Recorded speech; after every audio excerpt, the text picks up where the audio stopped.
है उसमें ले रहा है ये 3.83। तो अब हम इसको कैलकुलेट करते हैं, इसकी पावर निकालते हैं। सोलर पैनल से आउटपुट आ रही है, हम उसका 96% हिस्सा इस्तेमाल कर सकते हैं, सिर्फ 49.2, मतलब हमारा सीधा सीधा 50% है जो वो ज़ाया हो रहा है।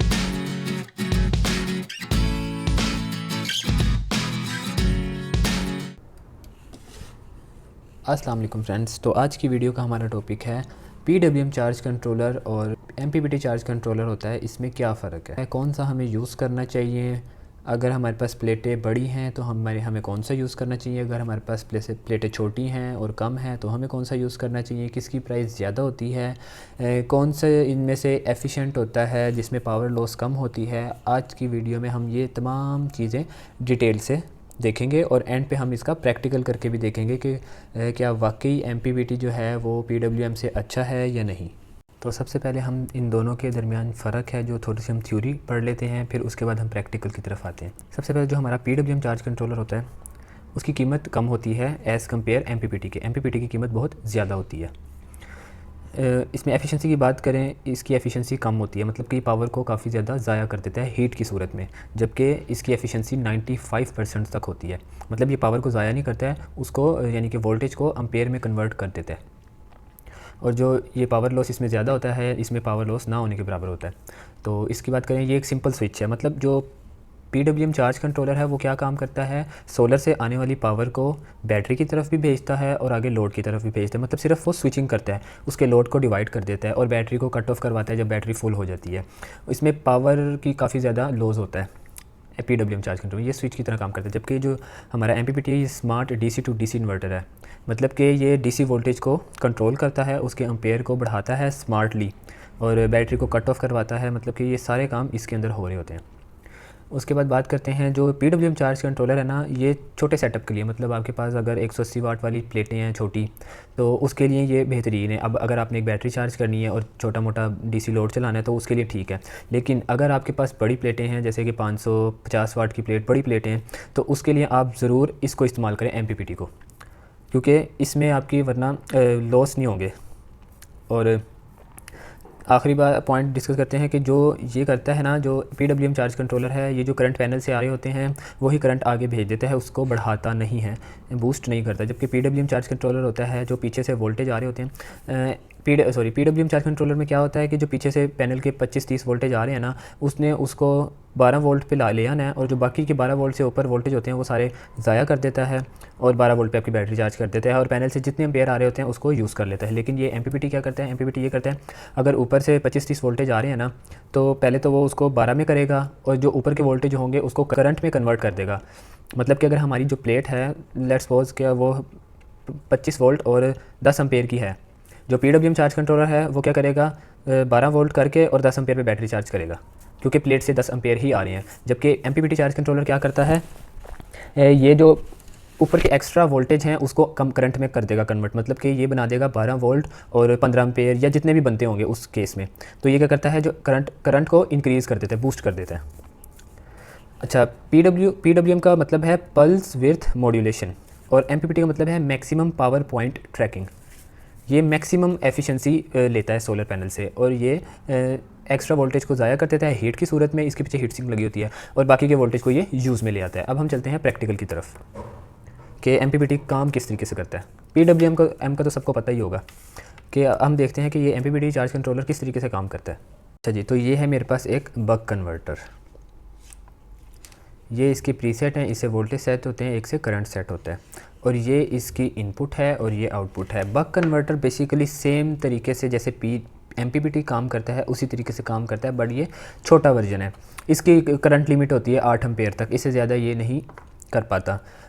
तो कहने का मतलब ये है कि जो MPPT है वो सेम बक कन्वर्टर की तरह ही काम करता है, बस उसके अंदर स्मार्ट कंट्रोलर होते हैं जो कट ऑफ करवाने के लिए वगैरह, हाई एफिशिएंसी के लिए। तो अब मैं आपको बताता हूँ कि किस तरीके से हमारा जो MPPT है वो पावर को मैक्सिमम रखता है, पावर ज़ाया नहीं होने देता। और बक कन्वर्टर के रिलेटेड अगर आपको कंप्लीट डिटेल्ड इन्फॉर्मेशन चाहिए तो उसकी वीडियो अपलोड है चैनल पर, आप जाके देख सकते हैं। तो हम स्टार्ट करते हैं। सबसे पहले मेरे पास बेंच पावर सप्लाई है, इसमें मैंने वोल्टेज सेट कर दिए हैं, मैं आपको दिखाता हूँ। ये देखें, ये पॉजिटिव में पॉजिटिव आ जाएगा इनपुट और नेगेटिव में नेगेटिव आ जाएगा। ये इसकी लाइट जल गई है, ये पावर अप हो गया। अब हम वोल्टेज चेक करते हैं।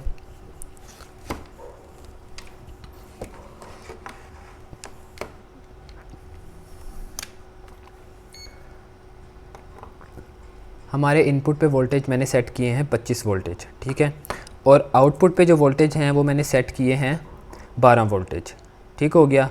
अब 25 से 12 के दरमियान के जो वोल्टेज है ना वो ज़ाया नहीं होंगे, एमपीपीटी वोल्टेज को ज़ाया नहीं करता, उसको करंट में कन्वर्ट कर देता है, ठीक है। तो अब मेरे पास ये आउटपुट है, मैं इसके ऊपर लोड लगाता हूँ, ये मैंने इसके ऊपर लोड लगा दिया। अब हम इसकी पावर को चेक करेंगे कि पावर इसमें लॉस तो नहीं हो रही। सबसे पहले हम इनपुट के वोल्टेज चेक करेंगे। इनपुट के वोल्टेज मैंने 25 सेट किए थे, यहाँ पे आ रहे हैं 24.36, क्योंकि जब लोड लगता है तो थोड़े से वोल्टेज डाउन हो जाते हैं। और अब हम आउटपुट के वोल्टेज चेक करेंगे 11.99। और अब हम इसके करंट को चेक करेंगे। इनपुट में ये ले रहा है 1.96 एम्पेयर, और जो हमारे लोड को जा रही है आउटपुट की वायर उसमें ले रहा है ये 3.83। तो अब हम इसको कैलकुलेट करते हैं, इसकी पावर निकालते हैं। तो अब हम इसकी कैलकुलेशन करते हैं। ये कैलकुलेशन की अगर बात करें तो यहाँ पे हमारे पास इनपुट जो वोल्टेज थे जो मैंने यहाँ सप्लाई से दिए थे, मतलब कि जो सोलर पैनल से आ रहे थे, वो थे 24.36 वोल्टेज, और जो एम्पेयर थे वो 1.96 थे। जबकि आउटपुट पे जो वोल्टेज थे वो 11.9 थे, जो कि हमारे लोड को जा रहे थे, जो कि हमने यहाँ से सेट किए हुए थे कि हमने अपनी बैटरी कितने वोल्टेज पे सेट करनी है, चार्ज करनी है। तो वो एम्पेयर ले रही थी 3.83। तो देखिए यहाँ पे वाजिया फ़र्क हो गया, पीछे से 1.96 एम्पेयर आ रहे थे और उसने आगे वोल्टेज को कम किया, लेकिन जो वोल्टेज यहाँ पे कम हुए उसको एम्पेयर्स में कन्वर्ट कर दिया। देखिए 1.96 से 3.83 एम्पेयर आ गए। तो अब हम इसकी पावर निकालते हैं। पावर का फॉर्मूला होता है P = वोल्टेज इंटू एम्पेयर। अगर यहाँ पे AC वोल्टेज होते तो उसके अंदर वो भी हमारा पावर फैक्टर भी ऐड होना था, जबकि DC वोल्टेज में कोई पावर फैक्टर नहीं होता। तो इसलिए सिर्फ वोल्टेज इंटू एम्पेयर करेंगे तो हमारे पास पावर आ जाएगी। हमारी इनपुट पावर कितनी आई, ये देखें, यानी कि input power volt into ampere किया तो हमारे पास आ गई 47.74।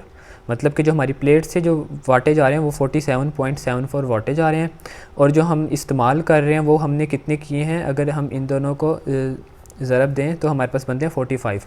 मतलब ऊपर से 47 वाट आ रहे हैं और हम 47 में से 45 वाट यूज़ कर सकते हैं। पीछे ज़ाया कितने हुए, सिर्फ कितने 45 और 2 वाट ज़ाया हुए हैं।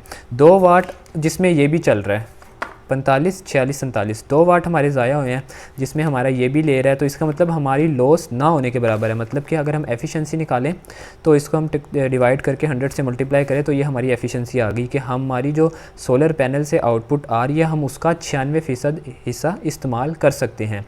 हमारा ज़ाया कितना हो रहा है, सिर्फ 4% हिस्सा ज़ाया हो रहा है। उसमें से भी जो 4% ज़ाया हो रहा है उसमें ये भी चल रहा है। मतलब कि अगर ये 1% भी यूज़ कर रहा है तो हमारा 3% ज़ाया हुआ है।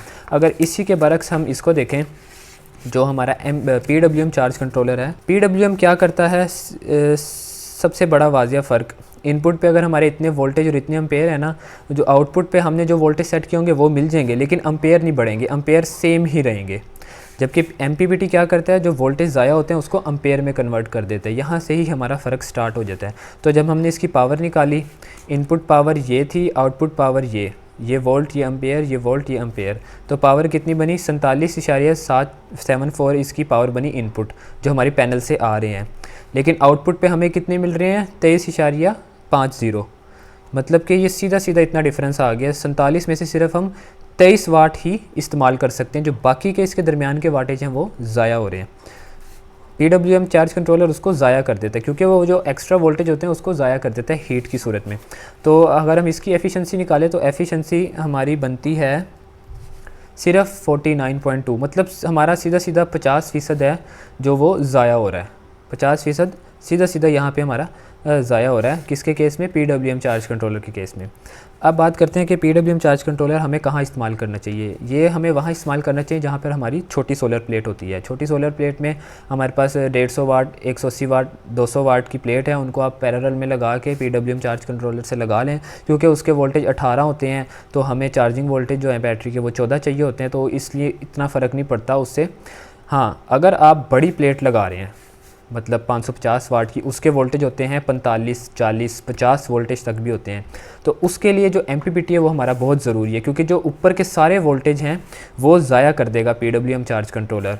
इसलिए आप MPPT लगाएं उसके साथ, और उससे क्या होगा, जो हमारे उसके एम्पेयर रेटिंग होती है 10 एम्पेयर होता है। जो 550 वाट वाली प्लेट होती है ना, उसके 40 से 50 वोल्ट होते हैं और 10 से 13 एम्पेयर होते हैं।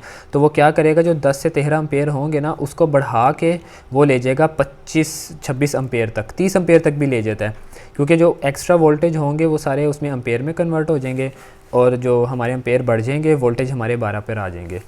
तो इसका ये फ़ायदा होता है। अब आपको समझ आ गई होगी और MPPT का क्या फ़ायदा है और PWM का क्या नुकसान है। बस ये सस्ता होता है। अगर आपके घर छोटा DC सिस्टम है तो आप इसको इस्तेमाल करें, इसकी तरफ ना जाएं, क्योंकि ये बहुत महंगा है। अगर आपके पास बड़ी प्लेटें हैं, आपने उसमें DC सिस्टम चलाना है अपना, तो आप फिर इसकी तरफ आएँ। अगर आपके पास 550 वाट वाली 2, 3, 4 प्लेटें हैं तो फिर आप इसकी तरफ आएँ। अगर आपके पास 180 वाट वाली या छोटी जो भी 200 वाट वाली प्लेट है तो उनको आप पैरेलल करके PWM चार्ज कंट्रोलर के साथ अपनी बैटरी चार्ज करें और अपना लोड चलाएँ। अगर आपको वीडियो अच्छी लगी तो चैनल को सब्सक्राइब करें, वीडियो को लाइक करें। जज़ाकल्लाह।